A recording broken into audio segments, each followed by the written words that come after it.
row today over immortalizing Humphrey Nwosu, the man who conducted a June 12 election.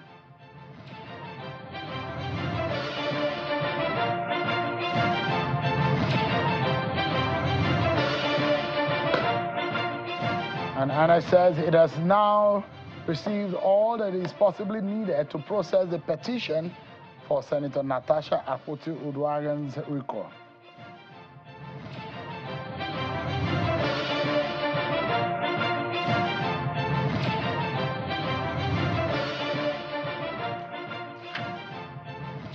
Hello everyone, welcome to the program. This is Politics Today live on Channels Television. I'm Sean Wakimaloye here in Abuja. Tonight, so much also to discuss because every night seems to have a lot of dynamics that we need to make sense of. So things are really getting heated on the floor of the Senate these days, and today is not an exception. But interestingly, it's not Godswill Akpabio that is the presiding officer, it's his deputy, Senator Barao. But it didn't go down well with some senators who believe that the right thing should be done to the man who conducted the June 12 election. Humphrey Nwosu spoke with this man about 5 years ago, but he died recently and he will be buried on Friday for what we understand. We'll be dissecting that issue for us. But INEC is already speaking about the possible recall of Senator Natasha Akpoti-Uduaghan. We'll be making sense of all of that, the politics behind it, and the agenda in wanting Senator Natasha Akpoti out of the red chambers. All of this we have for you tonight on the program. But first, let's serve you with your political roundup stories.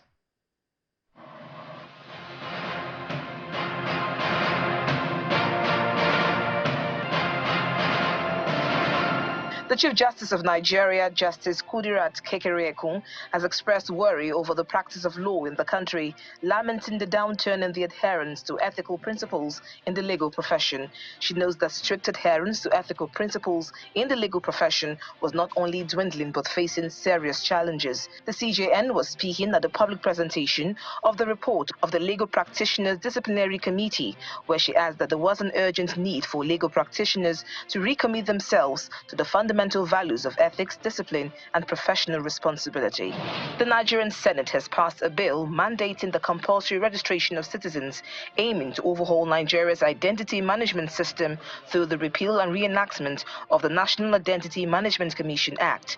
The passage followed the submission and consideration of a report by the Committee on National Identity Card and Population, chaired by Senator Victor Ume, representing Anambra Central. Senator Ume explains that the legislation seeks to establish a harmonized, cost-effective identity system that aligns with global best practices, enhance data accuracy, promote inclusion, and close existing gaps in Nigeria's identity database. And the House of Representatives has mandated its Committee on Works to conduct a forensic probe into the allocation, expenditure, and outcomes of the 1.2 trillion naira Sukuk funds raised from 2017 to 2024. The committee is to identify instances of diversion, inflation, or non-compliance contracts. The resolution of the House stems from a motion by Honorable Jonathan Gaza, observing that despite the significant investment, Nigerian roads infrastructure remains in a deplorable state. In the meantime, 42 constitution amendment bills have scaled second reading in the House. And the Nigeria Civil Society Coalition Situation Room has advocated for the engagement of qualified and credible Nigerians at the leadership of the Independent National Electoral Commission, INEC. Members of the civil society group, who spoke at an advocacy meeting in Abuja, say the next set of appointees at INEC should be people that will be ready to do the right thing and not to compromise on rules and standards of electoral process. And some immediate past local government chairmen in Rivers State have condemned the intelligence relied upon by President Bola Tinubu in declaring a state of emergency in the state. At a press briefing in Port Harcourt, the former council chairman said the Governor Fubara's people-oriented policies have brought peace to the old-rich state. And from Adamawa State, the Mbula community, under the auspices of Mbula Elders Forum in Demsa local government area of Adamawa State, have rejected the creation of the proposed Bengo state, alleging exclusion and marginalization of its people. The group made their position known during a media briefing in Yola, the state capital. According to the spokesperson of the group, Elisha Nicodemus, the proposal is a deeply flawed innovation aimed at perpetrating the marginalization of the Mbula nation into a minority group in the proposed state. And the National Working Committee of the Labour Party has been reacting to a call by Professor Theophilus Ndubaku calling on the Inspector General of Police Kayode Egbetokun for prosecution of the party's national chairman Julius Abore for forgery, perjury and criminal conspiracy. Speaking through the National Publicity Secretary of the party, Abayomi Arabambi, during a press conference in Abeokuta, the committee says the police reports and 2 judgments by the Federal High Court has exonerated the national chairman of any wrongdoing in those allegations.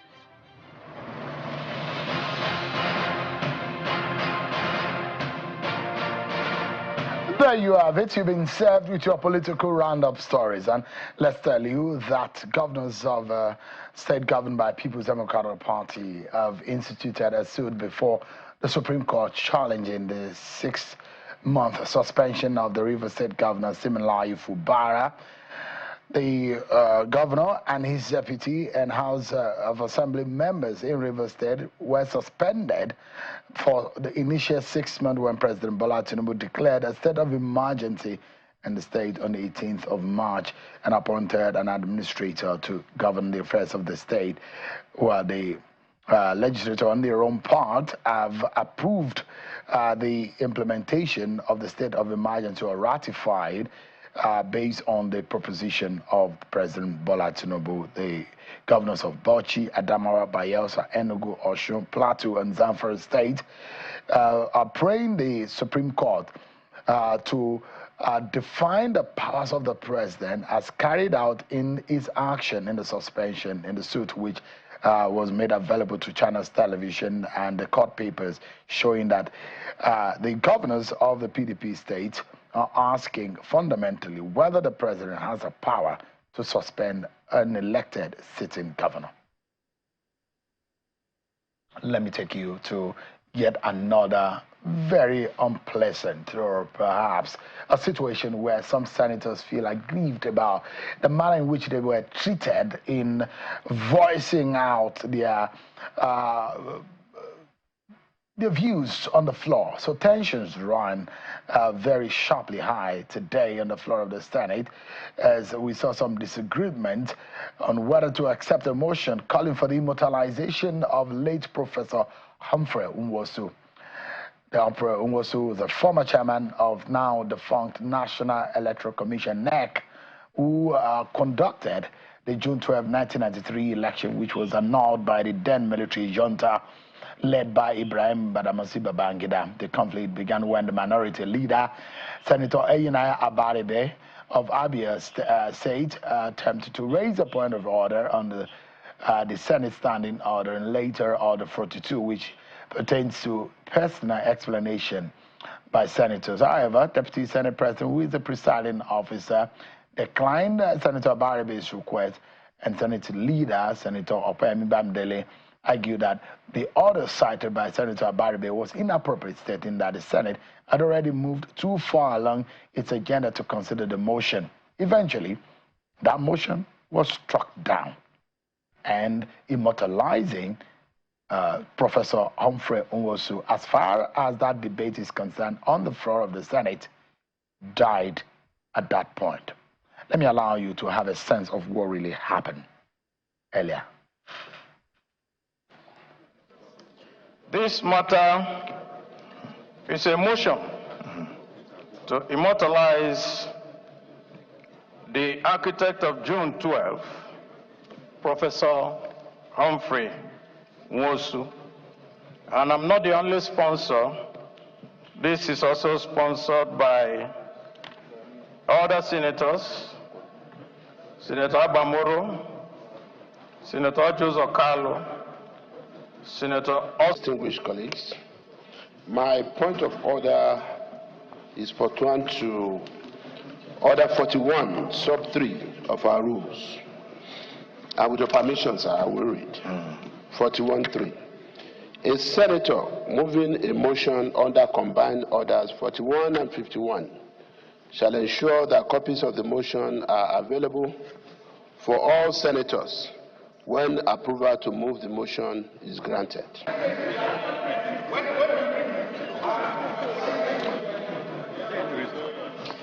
I don't see what is the reason. Don't tell me that. I don't know, my brother. I don't know.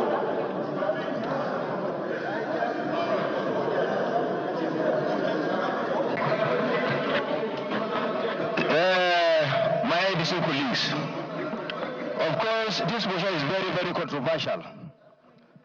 But when in democracy, we allow our colleagues to table their views, and it's left for the Senate to decide on what to be done on such views. Others see him as someone. Anyway, you move your motion. Okay, my colleagues, can you please listen? Can you please listen? Now it's up to you. I'll put the question, and I'll walk in line with whatever you decide. Of course, it's a bit controversial. Some see him as someone who truncated June 12. Some see him as a hero of June 12. So it's up to you. We'll put the question. Those in favor that this motion should go through, please say aye. Those against, say nay. The nays have it. The fourth business of the day is the presentation of a bill standing in the name of distinguished Senator David Jim Kuta on the Agricultural Research Council of Nigeria Act Amendment Bill 2025, SB 756. Mr. President. And that was perhaps how it all went there. And you saw Senate Minority Leader, Senator Ayinaya, the former Senate Minority Leader, Senator Ayinaya Abaribe, taking a walk out of the chamber, perhaps in protest. This is what you see when lawmakers are aggrieved about a particular matter. They simply just excuse themselves from the plenary, and this is what is being said. Can you measure the nays and the yes on the floor based on that vote, and perhaps how this died a natural death?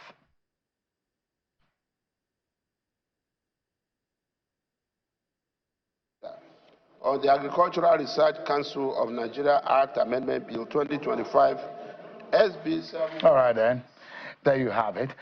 But about 5 years ago, I remember traveling down to Enugu State to speak with the late Professor Humphrey Nwosu. For those of you who remember, let me remind you, or who do not remember, let me remind you that my conversation with Professor Humphrey Nwosu. This is a portion of it. I thought we are not building on strong foundations we laid in the past. In order to remove money bags, in order to make sure that these parties serve the national interest, they were co-founders and co-owners. They had grassroots support. They were even funded by government. So, and driven by ideology, a little bit to the left and a little bit to the right, according to how you feel, and not according to ethnic group, and not according to religion, according to how you feel. And we laid this foundation, and that's a credit to former President Babangida. We must give that credit. Why should we go back to 91 parties, 93 parties, when we know they don't have the fund? They will resort to money bags, and they are resorting to money bags. Those are some of the views of Professor Humphrey Nwosu when I was asking him about multi-party system. Don't forget, it was a two-party system that we operated in 1993 when that election held. And that was another kettle of fish when we talk about that election, the system that we conducted. Those who say, maybe we should go back to that system of election which we employed. So that's another conversation for another day. But let me allow you to listen to one of those who spoke on the floor today, asking for the immortalization of Professor Humphrey Nwosu. I'm being joined in the studio a federal lawmaker representing Anambra State, and a member of the Labour Party in the Senate. Senator Victor Ume, thank you so much indeed, Senator, for joining us tonight. Thank you very much. Good evening, viewers. Thanks for having me. Thank you so much indeed. You were also of the opinion, and you joined voices with the mover of the motion, Senator Iyinaya Baribe, that Professor Humphrey Nwosu should be immortalized. Is there any cogent or solid reason why you think that should happen? Yes, of course. Truth must be told. And anybody who has been around right from the time of that election will only be uncharitable and unfair to him to say that he truncated the June 12 presidential election. If for anything, he should be remembered as the man who, being a civilian in a military dictatorship, defied pressures from the military government, the military leaders, to stop declaring the result of that election. He was harassed, harangued, and invited, summoned before the Defense and Security Council, and he stood his ground that that election, there was nothing wrong with it, and he should be allowed to go and conclude the process and announce the result of the election, because at the time they stopped him from declaring the result. It was only Taraba State result that was being awaited. And when the result came in, it was obvious that one man won the election, Moshood Kashimalo Abiola, MK Abiola. And he told them, they asked him, what do you want to do? He asked them to give him time to consult with the national commissioners, 2 minutes. They allowed him to call his commissioners. They went out by the side and held a decision to go and tell the military government leaders that the election has been concluded. They should allow him to go and announce the result of the election. That was his stand. And when he left the meeting, of course, he was under all manners of harassment, and he chose to challenge the annulment of the election at the court. It was the Director of Legal Services of National Electoral Commission that went to court. From there, he proceeded to Kaduna Court of Appeal Division to challenge the annulment, despite serving a military government. So you think Humphrey Nwosu was a hero of June 12? He's the actual hero of June 12. As much as MK Abiola was, or there are other heroes of both of them. Let me tell you, because he stood by Abiola till the end.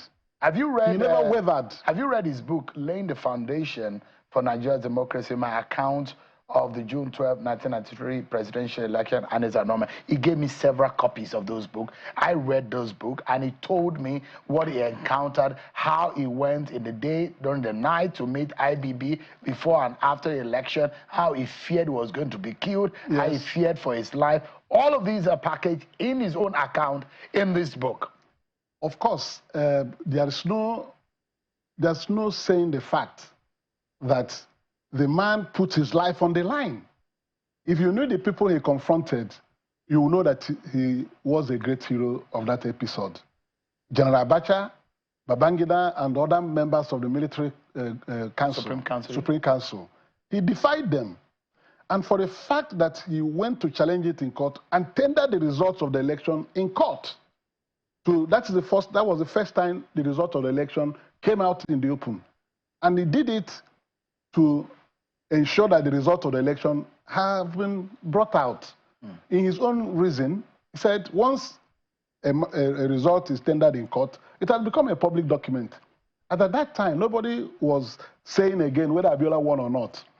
And when the matter went to Court of Appeal in Kaduna Division, the chairman of the panel, Honorable Justice Okea Chike of blessed memory, was determined to order that they should go and announce the result. And he summoned all the parties to put in their papers. They brought in their papers, and he adjourned to 25th of June to deliver his ruling. On the 23rd of June, the government of the day dissolved National Electoral Commission and sacked Humphrey Nwosu. How can somebody in his good senses, say that he was planning to truncate that election. And in all the affidavits, he claimed that Abiola won the election. In his book, he tabulated the result. Abiola won the election. Anybody who cared to listen to him, he said the man won the election. Why was it that your colleagues were not convinced about the bravery and the gallantry of Humphrey Nwosu in the conduct of the 1993 election? That was the disappointment I saw this morning, and I felt very sad about it. Because a man laid his life, took that risk against people like Abacha. And instead of hailing him, because in doing so, he also told them that Abiola won the election, that he also won in Kano against Bashir Tofa. So what would you expect him to do when he was dealing with people carrying guns? And he stuck to his guns and said, no, this election is concluded, but Abiola won. I think they were being unfair to him. There are other issues raised against Humphrey Nwosu. What were the issues? And there are those who believe that maybe he had some agreement with the military junta at the time, which helped in truncating the process. How? But if you look at, those are the beliefs that some people had, that Humphrey Nwosu also participated in helping how the election or that process was truncated. But in Humphrey Nwosu, he defended, he was trying to explain a lot of things that people did not know from his own lens. But there are those who believe, who have their own account. And in history, there are different accounts of an event. There are those who believe, and perhaps the reason why some of your colleagues are saying Humphrey Nwosu is not a hero, in fact, is one of those we should be condemning for how the 1993 election never stood. I was waiting for you to say what he did that will suggest that. Remember that on the 11th of June, 1993, that he was summoned and asked not to proceed with the election. He told her that the enabling law ousted any court from stopping an election that has been scheduled. And therefore, he went ahead to conduct the election. If he was ready to play like most people would do in the face of military leaders, he would have accepted that the election should no longer go on and pack his things and go away. Nobody will be blaming him.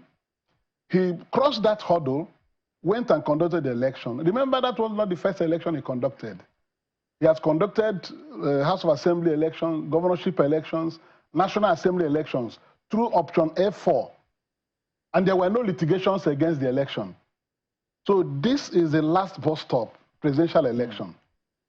So and when they wanted to stop him, he refused. Have you read IBB's book? Yes, of course. Did you read parts where he mentioned about the election? Yes, of course. And the role Humphrey was my grouse this morning. What part of that book? How can somebody be saying that he truncated the election when IBB, the military president at the time, has admitted in his book that he annulled the election and that Abiola won the election actually as put across by Humphrey Nwosu? He said it in his book and said he accepts responsibility. But given another opportunity, he wouldn't have done so. That it was Abiola who won the election. And the result he published in his book were the results made available by Professor Humphrey Nwosu. So I think it's a question of people not being fair to a man who has done so well, and instead of giving him accolades, you want to be uncharitable to him, even unto death. This motion came up today at the most timely moment, because he'll be buried on Friday, 2 days away. So there's no way we cannot talk about his contributions in the parliament. Those who have opposing views will say that the man should not be immortalized. Those who say that he should be immortalized should say their views. Shutting down the motion the way it was done this morning is very, very undemocratic. It's very undemocratic because there's no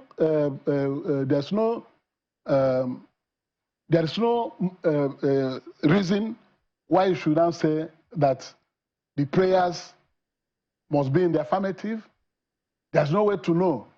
You would have allowed the motion to be debated, because we debate such motions every other day in the Senate.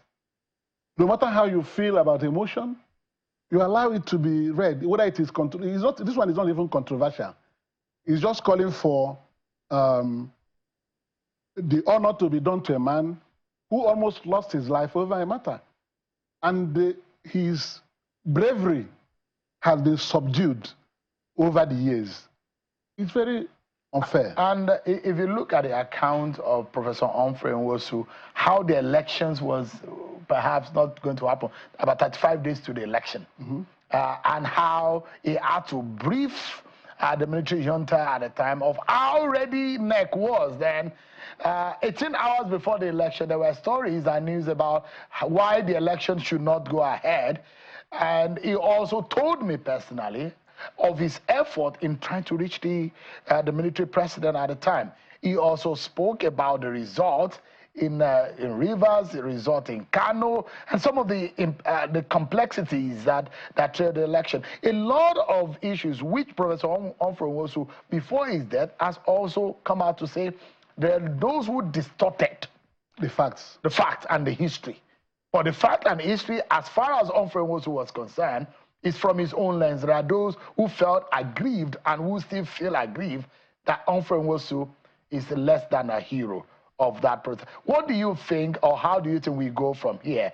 You are from that extraction of the country where Professor Humphrey Nwosu is an Enugu man. You spent a lot of time in Enugu too. Yes, yes. And how do you feel, or what do you think can be done since this did not pass through in the Senate today? Well, after Senator Baribe walked out, I didn't take it kindly. I had to work very hard around the chamber to insist that that motion should be recalled. And at the end, there was an agreement that the motion should be recalled tomorrow. I don't know what will happen to it tomorrow, you know. But the truth is that we cannot shut down such a harmless motion that way. If the motion is moved and you feel that the man does not deserve to be so honored, you stand up and say it. What does immortalizing him mean? Immortalizing him, one of the prayers is to name public institutions after him, because he was a hero of that episode. Yeah, there are those who are suggesting that INEC headquarters should be named Humphrey Nwosu House. Yes. Even when they went to the INEC yesterday, the INEC expressed the same sentiment that he contributed so much in deepening democracy, wanting democracy to survive. Under a civilian dispensation, Humphrey Nwosu would have not faced the kind of challenges he faced in a military dictatorship. That's why people should give him credit. That for the fact that he dragged the issue, also went to court, and the military was forced to dissolve his commission. Well, why, 2 days to the judgment. Yeah, why does it look like it's senators from the Southeast that are pushing this? It's not only Southeast. Didn't you hear? The mover of the motion. The mover of the motion said co-sponsors Senator Bamoro, the minority leader of the Senate, Senator Adamu Aliero, KB State, you know. So it's all about who is actually sponsoring the motion. It's about accepting the motion and allowing it to be debated. If you feel strongly against does it. Humphrey also look like a hero of the Southeast? Does it look like, a proud, someone from the Southeast that the Igbo people is proud of? Is that how he stands? We are very proud of him for the way he managed that election. Remember, we have been seeing elections after 1993. That 1993 election was so flawless that it produced very widely accepted results across Nigeria. If not for his integrity and the strong set of... Remember, he's a professor of political science. Yeah.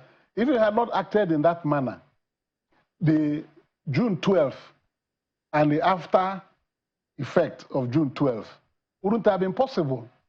Even if he had yielded to the military intimidation, not to continue with the struggle, everybody would have forgotten about June 12th.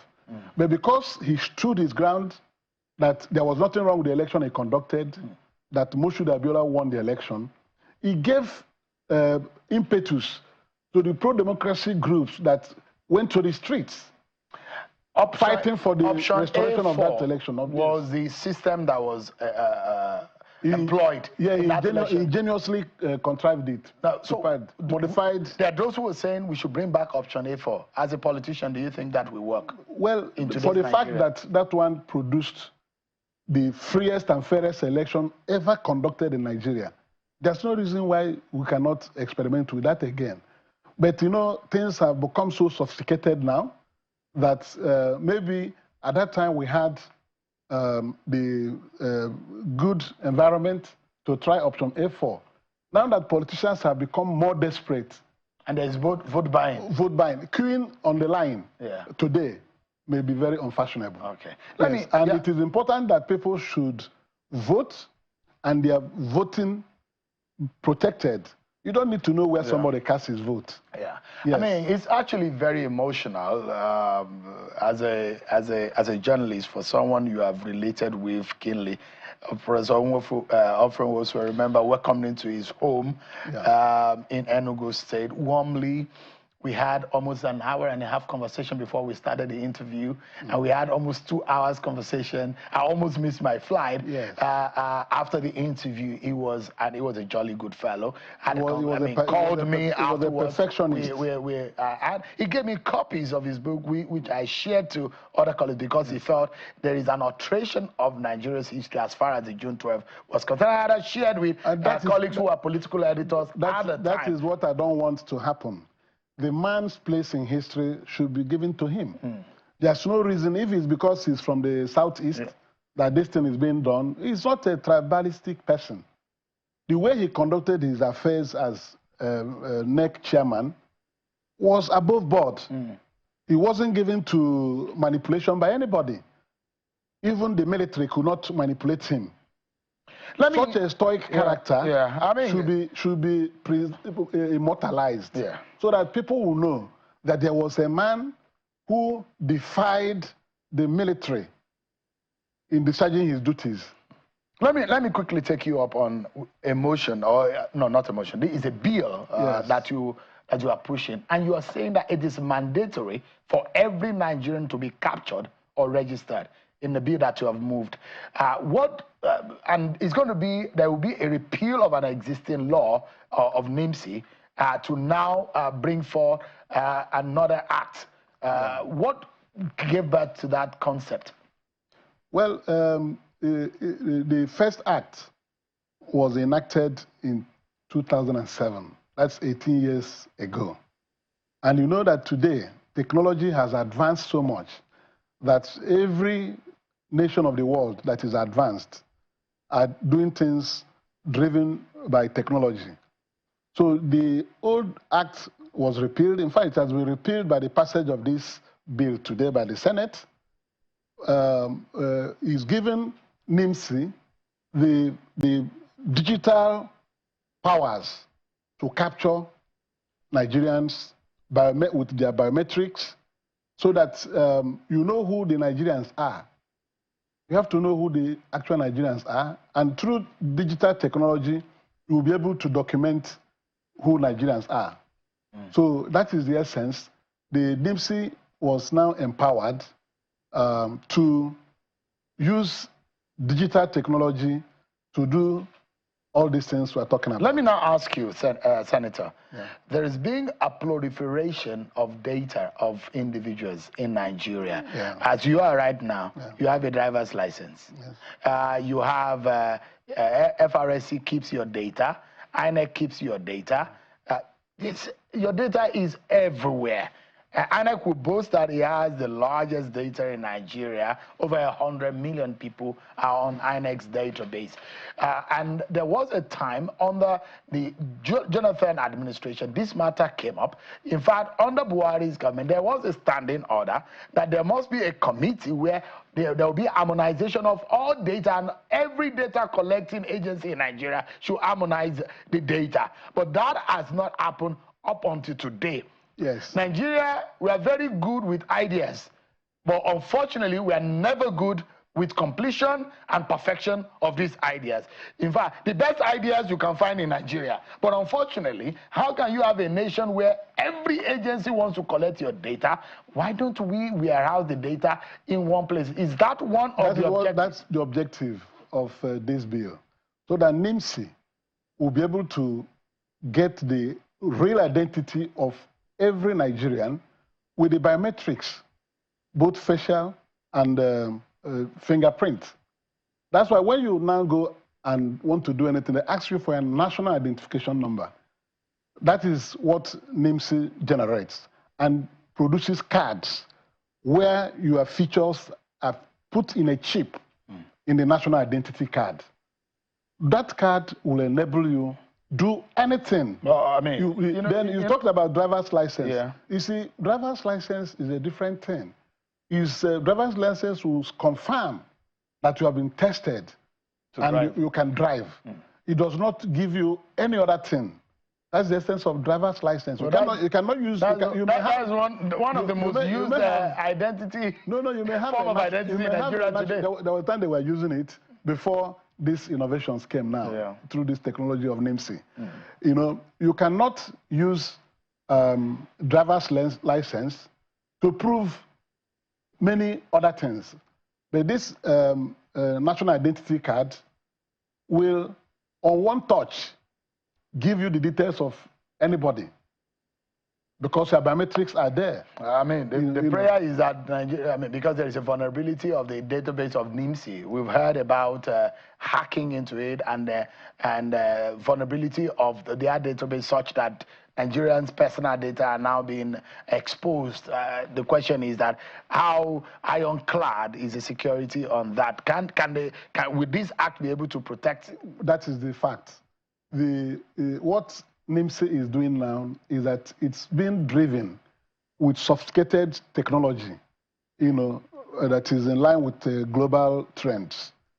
So that if you want to hack into NIMSI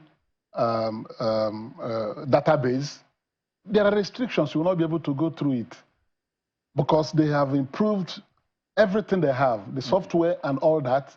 If hackers are everywhere, there's no system. As of today, there's less than 110 million Nigerians registered with NIN, with NIMSI invariably.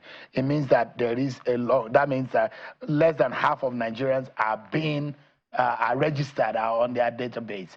So if this act enforces or ensures that all Nigerians are registered, in what process will this happen? Is it by census or through the census process, or by what process? Now, the NIMSI and the National Population Commission are going to work together in the coming census because the president has insisted that there's no census that will be credible if it does not incorporate digital information.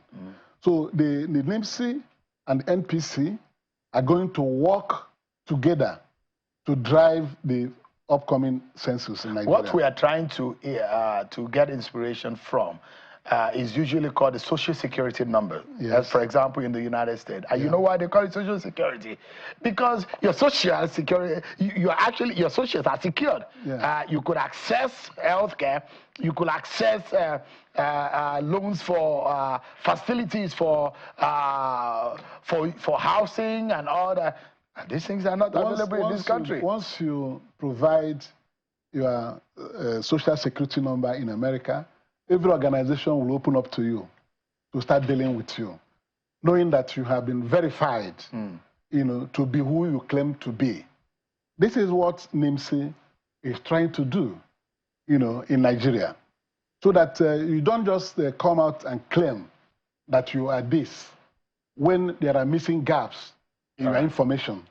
So the digital technology deployed now is almost what America is using to generate the Social Security number.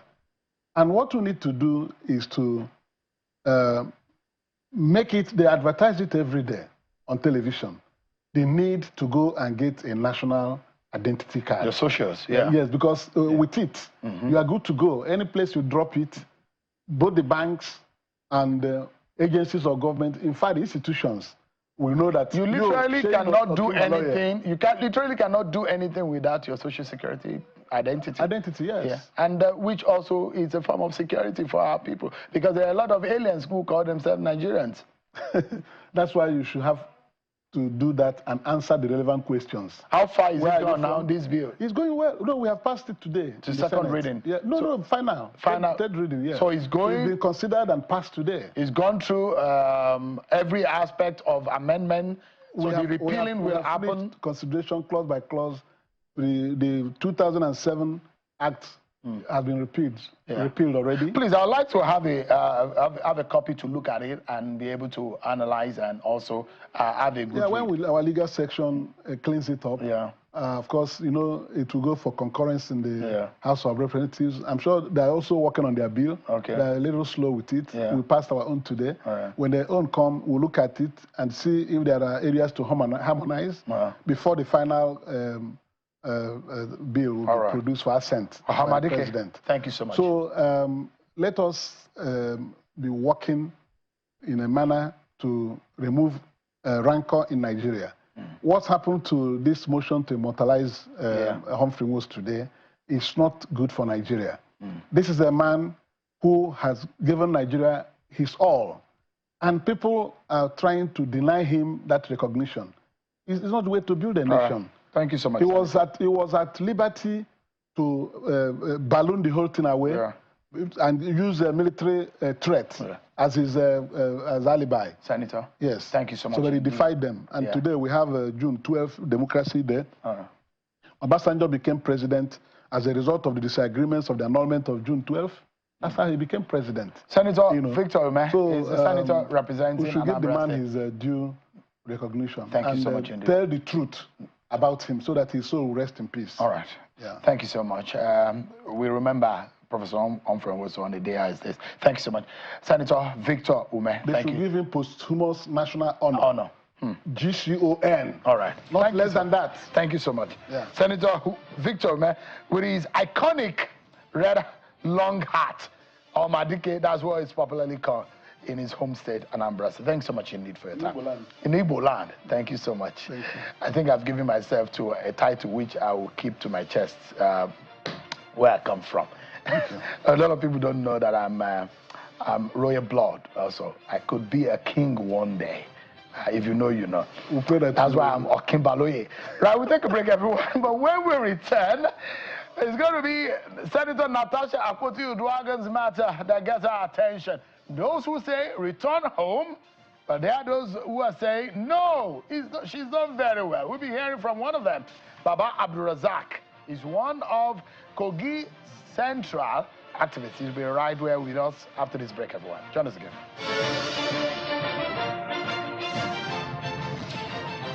So much everyone for staying with us. So INEC, from the statement released yesterday when it says it has not gotten all needed details as provided in the INEC regulations to go ahead with Senator Natasha Akpoti-Uduaghan's petition for a recall. So today, INEC has come out to say that it's gotten everything that is needed and will now proceed to the next level, which is to scrutinize the list of signatories submitted by the petitioners who ascertain that the petition is signed by more than over 50% of the registered voters in the constituency. And according to INEC, they said this will be done in the coming days, and the outcome, which will be made public, shall determine the next step to be taken by the Commission. The Commission says yesterday, in a statement released, saying that the telephone numbers and email addresses are stipulated by the Commission's regulation and guidelines for a recall for the petitioners were not intact, and therefore we're asking the petitioners to submit all those. And today, INEC says that it has now, I can confirm that the contact address of representatives of the petitioners, their telephone numbers and email addresses have now been provided in a letter addressed to the Commission and dated today, 26 March 2025. To speak on this matter, I'm being joined by Baba Abdulrazak, who says he has a locus to discuss this matter because he is a son of the soil when it comes to Kogi Central matter. He's the general coordinator of the Kogi Central People's Alliance. It's live for us in our studio here. Thank you so much, Mr. Abdulrazak, for joining us tonight. Thank you for having me. Good evening, Nigerians. Why the agitation against Senator Natasha Akpoti-Uduaghan? They say enough is enough, she should come home. By who, sir? Sorry. Let's go back and show our viewers, okay, for want of those time, those who are collecting signatures against her. For want of time, Mr. Shenhu, I'm here for two reasons. One, to state the truth before the whole world that we are being misrepresented.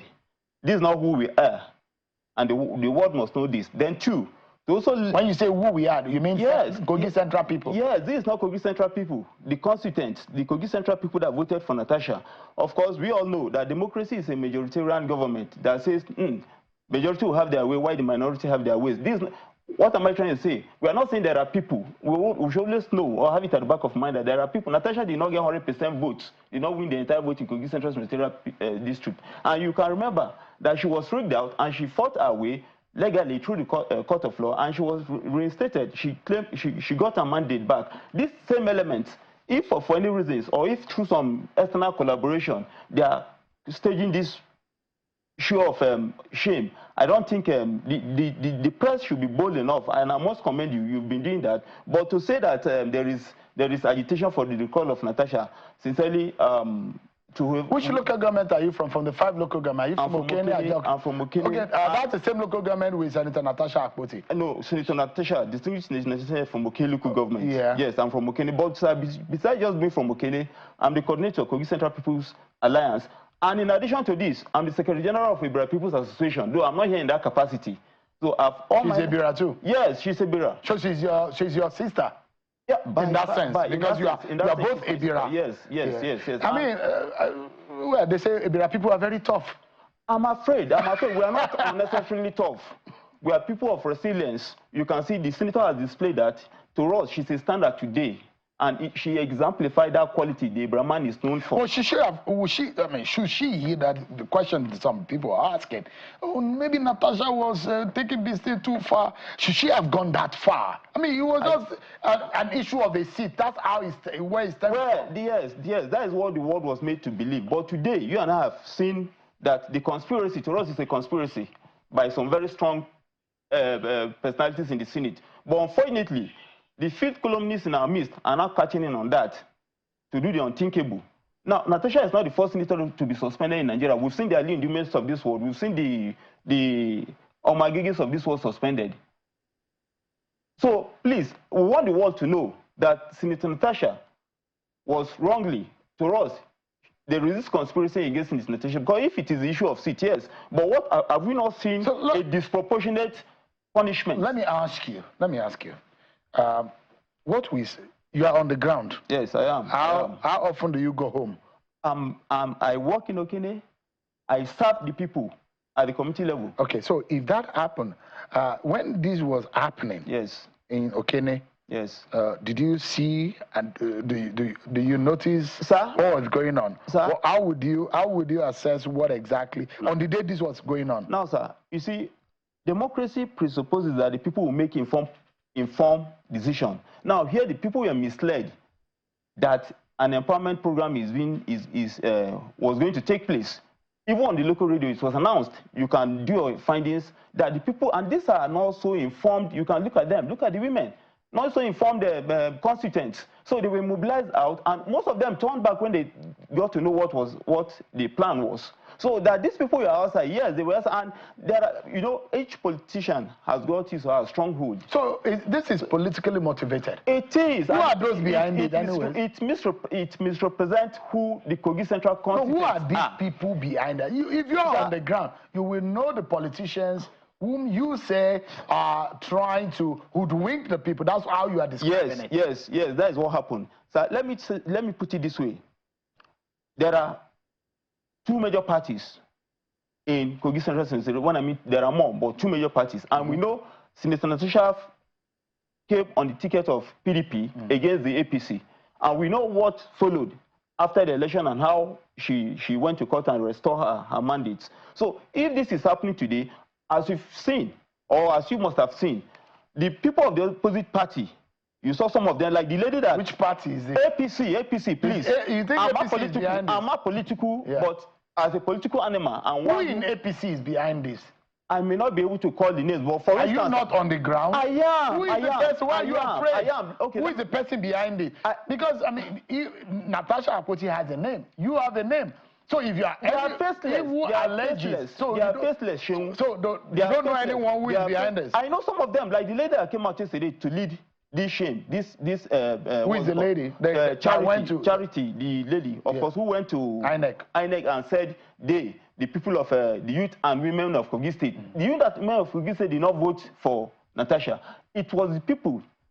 It were the people of Kogi Central that voted for Natasha. That give them out as just being mischievous.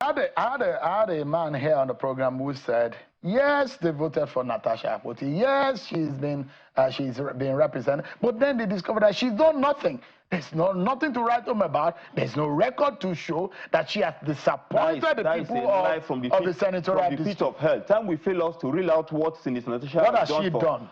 One, she's been very supportive to the women, giving them grants, support. What kind of grants? Money, cash money. Because the allegation yesterday was that, yes, Natasha Akpoti did an empowerment, but in the end, there were a lot of fights. In fact, she was collecting some of these things back, retrieve some of these things back. You see, when a dog, there is a popular thing that for you to kill a dog, you give the dog a bad name.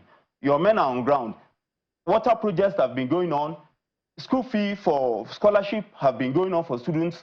As we speak, you just saw the 5 NLG gas plant that came to Kogi State, even though there are feelers that it is being sabotaged by the Senate President, alleged Senate President, what's it called, associates. Of course, we cannot, it's an allegation, and it is for you to prove, to investigate into this, give you your feel. Then, so many things. Look at the street lights. Go to Okene today. Some persons now drive at night. So are you implying that there is 100% of a perfect acceptance of Senator Natasha Akpoti's representation in the Senate to the people of Kogi Central? More than 100%. If such arithmetic exists. But who are these people? You think that you're saying that all of these people who are what is the percentage of these people in the registered voters of Kogi Central Senatorial District? Have you seen? So they are misled. They are misled into this. Because of money? Not because of money. They were told that an empowerment program is being staged, that they should come out. You can go. Do you know how many signatures they collected? How would they have collected 250,000 signatures in 2 days? And this exercise did not hold. We issued a press statement to this effect. We had a press conference. This exercise did not hold in most local government, in some local government, in most ward, and in some polling units against the stipulation in either guidelines. So please, let's investigate for us. And of course, it's unfortunate that these people are still working freely on our street. It is obvious this is a crime. They forged these signatures. Yes, there are video evidence to that effect. And I know you must have some may be in your possession. With what you are saying, yes, there are those who say this might be the very first recall that we go through. I think those persons may only be trying to satisfy their emotions or something. How will it go through? This thing did not hold in most places, and I'm happy. I want to please appeal to INEC. This is another litmus test for the INEC. Of course, they've been this integrity question. We pray that this time around INEC passes this test. We are almost losing our confidence. Look at what happened yesterday. These people did not meet up. The process was flawed completely, and the INEC to us had given them lead. Mr. Sheung, do you, as a consultant, for instance, you are conducting a job interview for a group of applicants, and they came fail the exam, you are not telling them what to do. You even aided them to get... The INEC must look at this, please. Or as a student, you go into an exam, you fail it, and does it happen anywhere? So you have the view that Senator Natasha should retain? No, but even his colleagues, our colleagues are saying that she stays out. They voted. Who are the colleagues? Who are these colleagues? You saw the proceedings. It is not for Senator Kpagbe to say the whole thing was being fraught in bias. It openly from the Ethics and Privileges Committee, we openly saw it is not for them to pronounce. So what would people like you do for Natasha Akpoti? Not for Natasha. The whole thing has gone beyond Natasha Akpoti. The people of Kogi Central Senatorial District today have been denied their right. What would you do? So what we'll do, it's not for me to say what we'll do here, but we'll press on. We must get justice. All right. We are poised to get justice. And sir, Nigerians must know, please, that the Senate is governed, is a statutory institution that is governed by rules and law. And these people are to be lawmakers or respected senators. Now, what they've done so far, I've shown that there are law breakers, and some people are even going to the extent of telling us that Natasha, the senators asked Natasha, Natasha to apologize. What is she apologizing for? Mr. Baba Abdul-Razak is the General Coordinator of Kogi Central People's Alliance. Thank you so much indeed for coming tonight on the program. But that's our show for today. Well, thanks everyone for watching. I'm Sean Wakimaloye. I'll see you next time. God bless Nigeria.